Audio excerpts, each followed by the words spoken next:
కలియుగ ప్రత్యక్ష దైవం తిరుమల శ్రీ వెంకటేశ్వర స్వామిని ఎన్నిసార్లు దర్శించుకున్నా తనివి తీరదు. మళ్ళీ మళ్ళీ తిరుమల కొండకు వెళ్ళాలని అనిపిస్తుంది. అయితే తిరుమల కొండ వెళ్ళడానికి 7 దారులు ఉన్నాయని మీకు తెలుసా? అయితే కొన్ని మార్గాలు మిస్టరీగా మారాయి. అవేంటో ఇప్పుడు తెలుసుకుందాం. మొదటిది అలిపిరి మెట్లు. ఇందులో మొత్తం 3500 మెట్లు ఉంటాయి. రెండోది శ్రీవారి మెట్టు మార్గం. ఇది శ్రీనివాస మంగాపురంలో స్టార్ట్ అవుతుంది. 2388 మెట్లు ఉంటాయి. మూడోది అన్నమయ్య మార్గం. అన్నమాచార్యుల కాలంలో భక్తులు ఉపయోగించారని చెబుతారు. ఇక నాలుగోది కుక్కలదొడ్డి మార్గం. ఇది కుక్కలదొడ్డి అనే విలేజ్ నుంచి స్టార్ట్ అవుతుంది. ఇక ఐదోది అవ్వాచారి కోన మార్గం. ఇది రేణిగుంట నుంచి మొదలై అరిపిరి మోకాళ్ల పర్వతం దగ్గర కలుస్తుంది. ఇక ఆరోది ఏనుగుల దారి మార్గం. రాజుల కాలంలో దేవాలయానికి కావలసిన సామాగ్రి ఏనుగుల ద్వారా ఈ దారి నుంచే తీసుకొచ్చారట.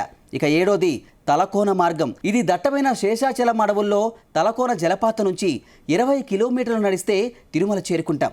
మీకు శ్రీ వెంకటేశ్వర స్వామి వారి ఇష్టమైతే గోవిందా అని కామెంట్ చేయండి.